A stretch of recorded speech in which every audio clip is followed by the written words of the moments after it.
को आए, लेकिन लोगों ने कैसे पूजा। तुम भी जितने साल रहो ऐसे ही पूजे जाओ, ऐसा चारित्र बनाओ, ऐसा आचार बनाओ। सीख लो। पर्युषण आए हैं, महावीर कहते हैं कि 10 दिन का प्रोग्राम, 10 दिन का त्योहार, 10 दिन की शिक्षा ऐसी गजब की है कि मैं 10 दिन की शिक्षा को उतार करके जीवन में भाव के पार चला गया, भगवान बन गया। और तुम लोग भी अगर इन 10 दिनों को, 10 धर्मों को तुम क्षमा, मार्दव, आर्जव, शौच, सत्य, संयम, तप, त्याग, आकिंचन, ब्रह्मचर्य, इनको जीवन में उतार लो तो तुम्हें भगवान बनने से कोई रोक सकता नहीं। माटी की काया से अमृत निचोड़ता हूं। काया तो माटी की है, लेकिन 32 उपास कर दिए जी ज्ञानी, 10 उपास कर दिए। देखो धन्य है एक व्यक्ति है कि 30 दिन से उपास कर रहा है, और दूसरा है कि हर दिन 30 बार खा रहा है।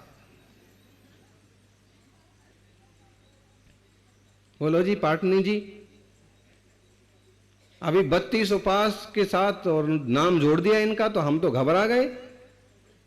32 उपास कर लिए इतनी जल्दी, लेकिन करने वाले जीव कर रहे हैं। और अपन प्रार्थना करो कि अपने भी शक्ति मिले। 5 उपास किए हैं, देखो, और कैसे बढ़िया मुस्कुराती हुई बैठी। 10 उपास किए हैं, कैसे फूल जैसे चेहरे खिल रहे हैं। और इस बार का तो आप लोगों का अद्भुत पुण्य रहा कि मेघों ने और देवताओं ने भी भरपूर साथ दिया। मुंबई की बात है, कुछ लोग आए और कहने लगे आचार्य महाराज को कि इस बार आप 10 उपास मत करो, गर्मी बहुत पड़ती है, यहां पर जैनों के पर्युषण में पानी नहीं बरसता। आचार्य महाराज ने सारा कहा शांति रखो, शांति।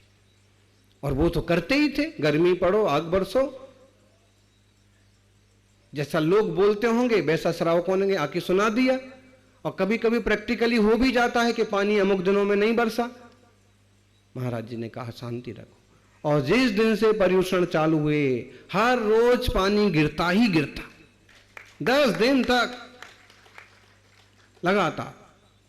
दोपहर को घंटा 2 घंटा पानी आता ही आता, अथवा दोपहर को नहीं आ पाया तो रात होते होते तो एक बार। और उनका सिर्फ इशारा कि चिंता मत करो। और देवताओं को भी उनकी बात समझना पड़ी, मानना पड़ी। और यहां देख लो आप, सब एकदम ठंडे ठंडे, कूल कूल।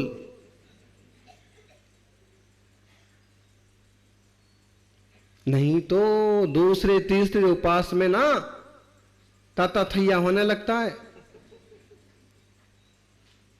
जिसको डांस 2 जने पकड़ते हैं तब जाके वो डांस रुकता है।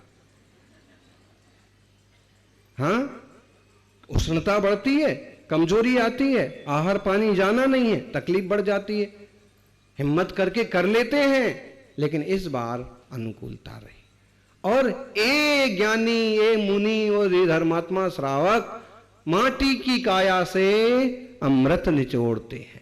माटी की काया है, लेकिन इसमें से भी तप का, त्याग का, संयम का अमृत निचोड़ लो। ज्ञानी, दुनिया में लोग आते हैं बिना कुछ किए चले जाते हैं। मैं तो संसार में रहकर भी, धर्मात्मा तो संसार में रहकर के भी भगवान से नाता जोड़ता हूं। है जरूर संसार में, लेकिन नाता किससे है? भगवान से नाता है।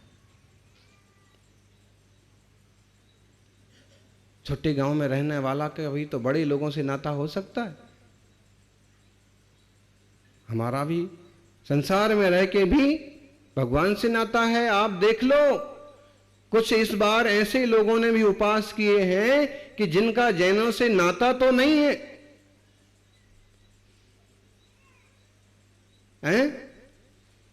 जैन समाज से उनका कोई ठीक और सीधा गहरा नाता तो नहीं है, लेकिन सौभाग्य की 10-10 उपास की साधना करने के लिए वो भी आगे आ गए।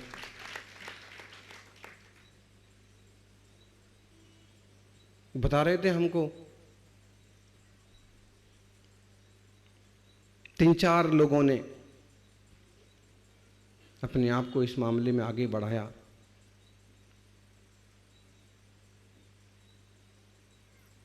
नाम तो आप लोगों को मालूम होंगे।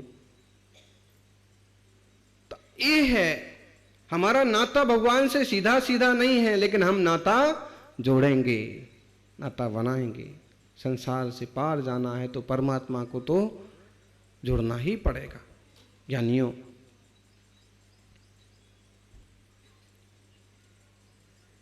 क्षमा सीखी, मृदुता सीखी, ऋजुता सीखी, निर्लोभता सीखी।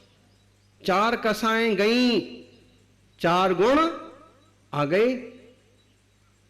बराबर। फिर झूठ गया, सत्य आया। अब ब्रह्म गया, संयम आया। ब्रह्मचारी, अथवा यूं समझो कि अगर देश व्रती भी है तो वो भी व्रती तो है ही। संयम के बाद तप, तप के बाद त्याग। त्याग इतना हो गया, इतना हो गया कि इस जीव ने देह को भी अपना नहीं समझा, पर पदार्थों को पर मान लिया और कहता है कि दुनिया में कुछ भी मेरा नहीं है, सिर्फ एक चैतन्य नायक आत्मा। दुनिया में सबसे न्यारा ये आत्मा हमारा, और कुछ भी नहीं। ना हम देव हो न मणो, न च्यो वाणी न कारणम तेसिम, कत्ता नाणा कारईदा अणुमंताण्यो कत्तीणम। ज्ञानी क्या सोचता है, क्या विचारता है जी? क्या सोचता है ज्ञानी? ज्ञानी सोचता है, जो बहुत ऊंची बात हो गई, 8 धर्म हो गए, अपन 9वें नंबर पर बात कर रहे तो प्योरिटी तो बढ़ेगी। इतनी निर्मलता बढ़ गई कि विचार करता है ना हम देहो, मैं देह नहीं है। अभी शेखर जी बता रहे थे कि पिताजी की पुण्यतिथि,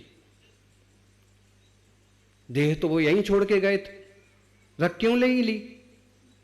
क्यों? क्योंकि देह अलग ही चीज थी और उसके अंदर का जीव अलग ही चीज था।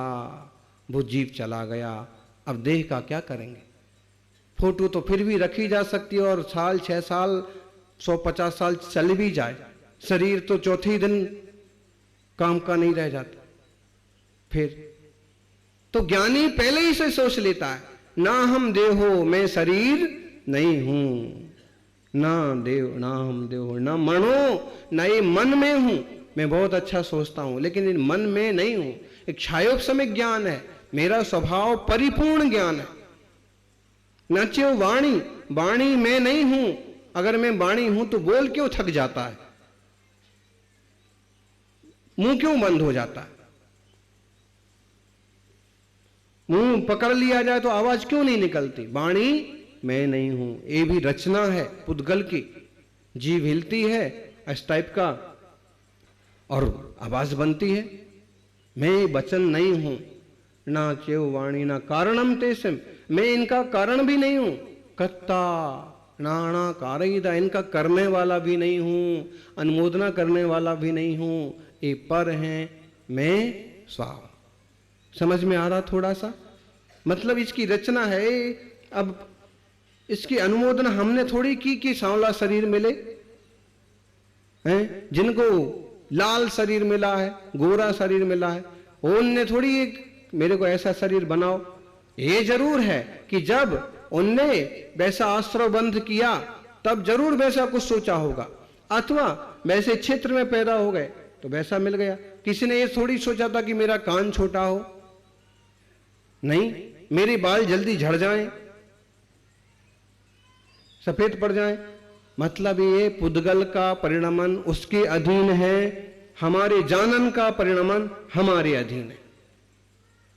और ये समझ में आता है ना तो परम सुंदर देह वाले तीर्थंकर भी, प्रभु भी बड़ा सारा राज्य वैभव छोड़ करके चल देते हैं आत्मा की स्वतंत्रता के अभियान पर, जंगल में तपस्या करने के लिए। ने इतने सुकोमल शरीर से बोले कैसे करोगे साधना, कैसे करोगे तपस्या? शुद्ध तो करना है और मौका यही है, जीतने का मौका यही है।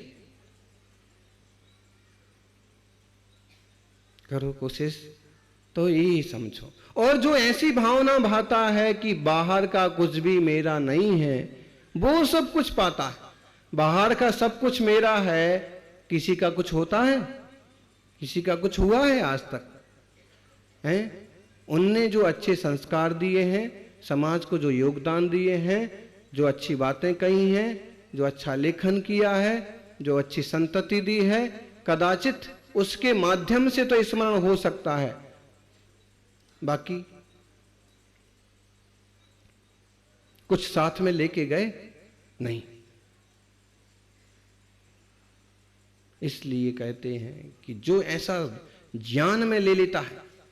गुणभद्र एक अच्छे आचार्य, महान साधक हुए हैं, आत्मानुशासन की उन्होंने 900 साल पहले रचना की थी, और उसमें एक श्लोक लिखते हैं, अकिंचनोहमित्याश्व त्रैलोक्यादिपतिर्भवेत् योगी गम्यम तब प्रोक्तम रहस्यम परमात्मना। हे शिष्यो, हे भक्तो, ध्यान दो, ए चिंतन में लाओ कि मैं अकिंचन हूं। कौन सा धर्म है आज? उत्तम आकिंचन्य। सबको सब धर्म तो समझ में आते होंगे, 9 नंबर का शब्द भी समझ में नहीं आता। आकिंचन मतलब क्या? अकिंचन का मतलब होता है कुछ भी नहीं। आकिंचन धर्म का मतलब होता है किसी भी पदार्थ को अपना नहीं मानना। त्याग में तो यूं त्याग किया कि मैंने ये त्याग किया, मैंने वो त्याग किया, लेकिन अब ना किसी भावना को भी अपना नहीं मानते।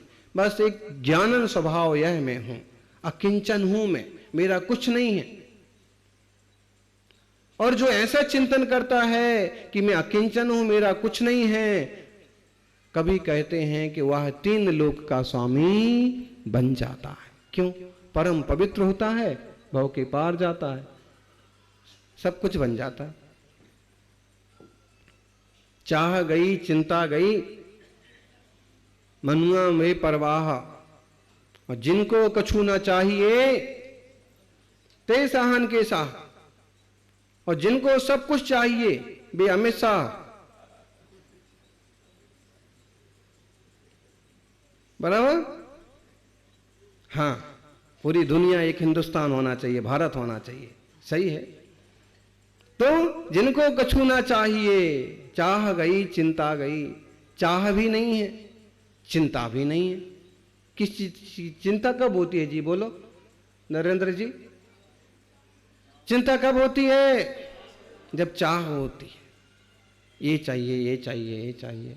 चिंता कब होती है? अब चाह नहीं है, अब काय बात की चिंता करेंगे? कुछ नहीं चाहिए, बैठे हैं शांत। ये मुनि राजों की शांत मुद्रा देखो ना, या भगवान की मूर्ति देखो, उस पर जो इजीली मुस्कान है या जो सहजता है, उसका मीनिंग यही है कि इनको कुछ चाहिए नहीं है, कोई टेंशन नहीं है। सबसे ज्यादा टेंशन फ्री यदि कोई है दुनिया में तो जिसके पास कुछ नहीं है, वो दिगंबर मुनि। मुनि टेंशन में नहीं रहता, हमेशा अटेंशन में रहता। क्या अटेंशन रहता? उसको पता है कि कसाय भाव भी मेरे नहीं है, वस्तुएं भी मेरी नहीं है। व्यवहार को व्यवहार के ढंग से निभाओ और जियो, लेकिन उलझने के लिए यहां पर कुछ भी नहीं है। पता नहीं लोग कैसे गुस्सा कर लेते हैं, कैसे अहंकार में पड़े रहते हैं, कैसे लोभ की गिनते रहते हैं। हमारे पास तो शांति के अलावा किसी चीज के लिए टाइम ही नहीं है। जितनी ज्यादा शांति और निर्मलता बढ़ जाए, जितनी वीतरागता बढ़ जाए, वो उतना हमारा। बाकी फूफा, उसमें मिलना क्या? खर्च हो गया आपका, टाइम चला गया, वो आधे घंटे 10 मिनट जो फूफा फूफा फूफा किया ना, वो टाइम गया आपका, दिमाग खराब हुआ आपका, खून जला आपका। उपलब्धि 0 0 0 0 0। और शांति में उपलब्धि, उपलब्धि एकदम शांति, निर्मलता, वीतरागता, भरपूर उपलब्धि। ये ऐसी उपलब्धि है कि किसी को दिखती नहीं है, और जब दिखती है तो ऐसे उभर के दिखती है जैसे महावीर स्वामी के चेहरे पर दिखती।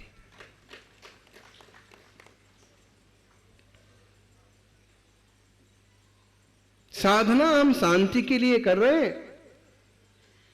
दो मुनि, एक गुरु के दो शिष्य वर्षों बाद मिले, काफी बढ़ गए, वो काफी तरक्की कर ली अपने अपने क्षेत्र में, और काफी दिनों बाद मिले।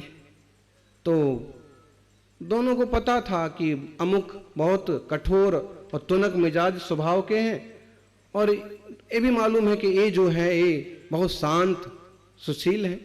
लेकिन दोनों मिले, मिलना हुआ।